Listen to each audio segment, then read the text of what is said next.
Hello and welcome. UPSC prelims 2023 हो चुका है यानी होपफुली कि आप लोगों ने बहुत अच्छा किया हो। एज यू नो हर जगह पे अब अलग अलग आंसर कीज भी आ रही हैं। See my expertise in history, तो मैं सिर्फ हिस्ट्री की बात करूंगा। पहले तो आपको बताना चाहूँगा कि इस बार बहुत अच्छा पेपर रहा। मुझे कुछ उतना डिफिकल्ट नहीं लगा। It was very straight forward और वही प्रश्न पूछे गए हैं जो आपकी बुक्स में हैं। बट एक्सप्लेनेशन करना ज़रूरी है and I am damn sure कि किसी बच्चे के कोई मार्क्स गलत ना हुए हों। और इस पर फिर से सरप्राइजिंग ये रहा कि ancient history top, then art and culture and modern Indian history ने इस बार थोड़ा सा बच्चों को नाराज़ किया होगा। So let get start. Explanation के तौर पे देखते हैं। एक बड़ा अच्छा प्रश्न जो पूछा गया है, वेरी इजी।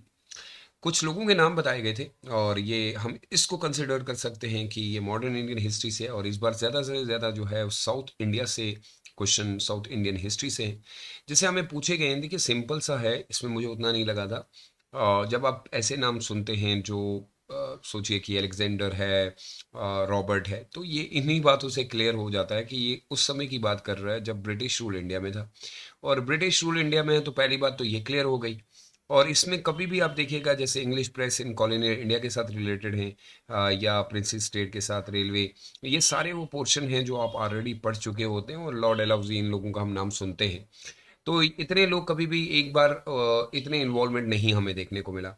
तो इसमें ऑप्शन ए होगा भाई। ये सारे आर्कोलॉजिस्ट हैं और जिन्होंने ज़्यादातर साउथ ब्रिटिश इंडिया में काम किया है। सो होपफुली आपने इसका सही आंसर दिया हो। और इसके बाद बड़ा अच्छा क्वेश्चन था और मैं समझता हूँ कि ये आर्ट एंड कल्चर पर्सपेक्टिव से पूछा गया है। जैसे इसमें स्टेट डाल दी है और इसमें बताया कि बताइए स्टेट किस चीज़ से जानी जाती है।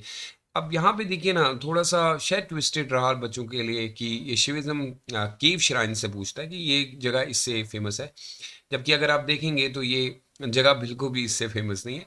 यहाँ पे Bhaja Buddhist cave, yes of course है।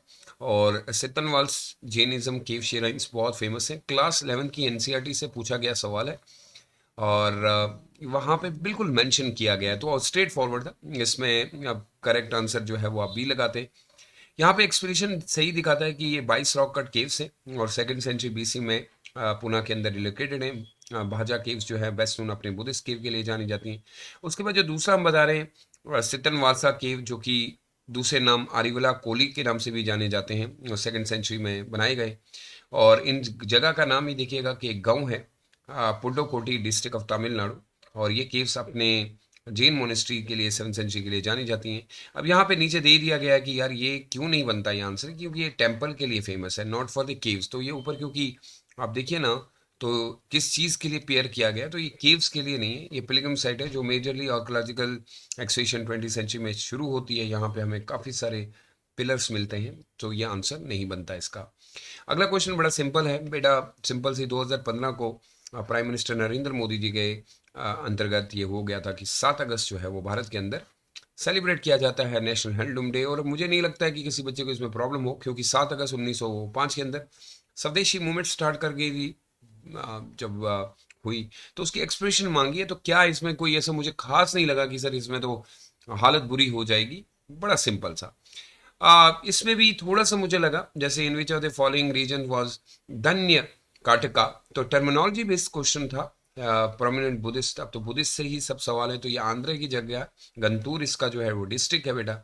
नीचे मैंने वो पूरी डिटेल डाली है जिन बच्चों को लगेगा कि क्यों ये आंसर आना चाहिए, बट मैंने बड़ा सिंपल सा बता दिया कि जगह है। तो नीचे अगर आप देखेंगे एक अच्छी चीज़ जो है, ये एक बड़ी डायनेस्टी के साथ लोकेटेड है। जैसे सतवाहन डायनेस्टी से का कैपिटल भी था, तो उन्होंने अपने समय में इसको in Andhra they shifted capital capital to Dhanyakataka, तो उन्होंने इसको कैपिटल बनाई, उसकी वजह से मशहूर भी हो गया।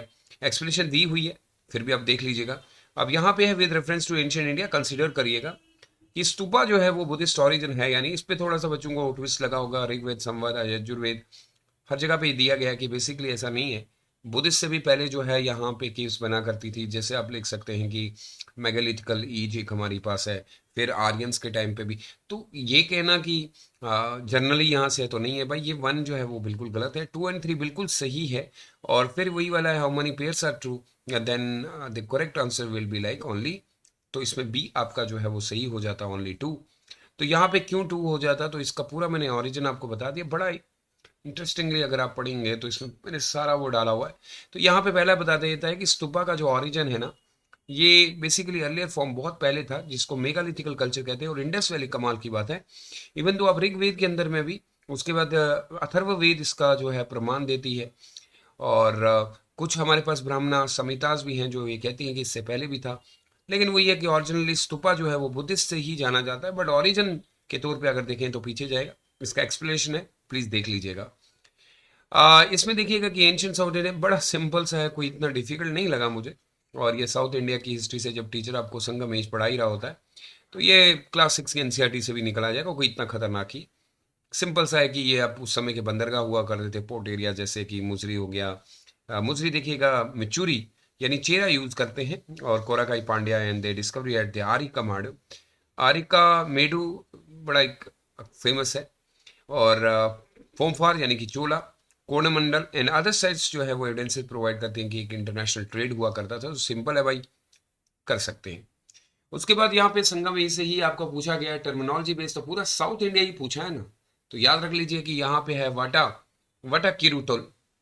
संगम पोइम में किसको कहा गया है? सिंपल आंसर डी है। मैं शायद मान सकता हूँ कि कुछ बच्चों को ये डिफिकल्ट लगा हो, अभी कहना बड़ा इजी होता है। हमारे यूट्यूब टीचर्स तो इतना नहीं जानते होंगे, बट वो यही होता है कि अब जब टीचर एक्सप्लेनेशन कर रहा होता है तो वो यही कहता है कि हाँ मैंने करवा दिया। बट अगर मैं भी आपकी जगह होता तो, क्योंकि देखिए बीच में संगम एज के ऐसे नाम भी हैं जो बहुत डिफिकल्ट है याद करना, बट इसका राइट आंसर जो है वो यही है कि स्टारवेशन की जाती थी किंग। नीचे मैंने इसकी डिस्क्रिप्शन दी हुई है, होपफुली आपको वो भी फायदा देगी। ये मुझे लगता है इजी है, बहुत इजी था, क्योंकि इसमें सिर्फ वो आपको ये पूछ रहा है कि क्या इनका कोई भी एसोसिएशन रहा है 8th सेंचुरी में हुए। सो काइंडली ये याद रखिएगा, इसमें आंसर नन है। इसमें से कोई भी 8th सेंचुरी में नहीं आया, ये सारे 10th-12th सेंचुरी के बीच से। तो 8th सेंचुरी के पीछे पीछे आप देखेंगे तो ओहो डायनेस्टी बहुत ही, ये वाली अभी डायनेस्टी ना बाद में आई, ये तो लड़ाइयाँ कर करके ये डायनेस्टीज बनी थी। अब इसका एक्सप्लेनेशन फॉर्म भी मैंने यहाँ पे डाल दिया। इसका मैंने एक्सप्लेनेशन फॉर्म ये डाला होगा, ये डायनेस्टी बाद में आई है, ओरिजिनल जैसे चोला चेरा पांड्या तो लड़ ही रहे थे, इतनी जल्दी ये डायनेस्टी कैसे आ सकती है। उसके अलावा एक क्वेश्चन था,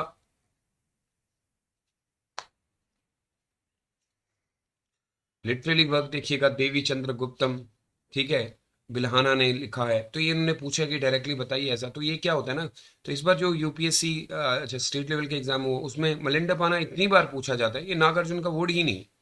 तो एक्सप्लेनेशन के तौर पे देखें तो इसका बी आंसर है, ओनली 2 सही था। देवी चंद्र गुप्तम आप या देवी चंद्र गुप्ता, जो इंडियन संस्कृत लैंग्वेज में लिखा गया ड्रामा है, जो विशाखा दत्ता ने लिखा है। इसका नाम काट दीजिएगा कि बिल्कुल भी नहीं है।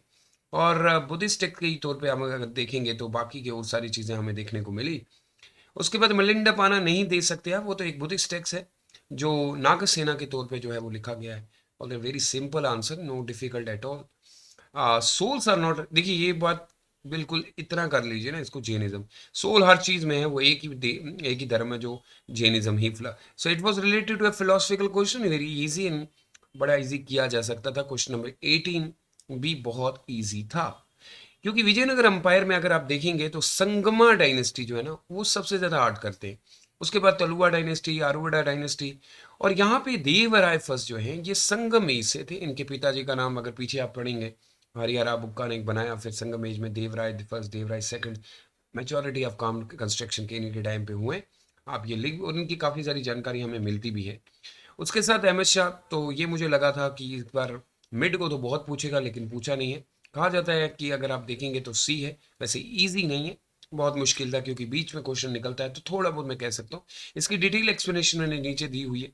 उसके बाद very very very simple, it was regulating act of 1833, इसको डिस्कस करने की भी जरूरत नहीं है। So hopefully you have enjoyed, because I don't want to take much of your time, because इतना कोई डिफिकल्ट नहीं था हिस्ट्री को जो कि मुझे उसको इतना एक्सप्लेन करना पड़ेगा। If you want the PDF कि सर वो एक्सप्लेनेशन चाहिए, please do comment on video, वहाँ पे मैं अटैच कर दूंगा और आपको मिल जाएगा। So stay safe and see you in the mains examination, वहाँ पे इन डिटेल बात करेंगे। Bye bye, have a great day.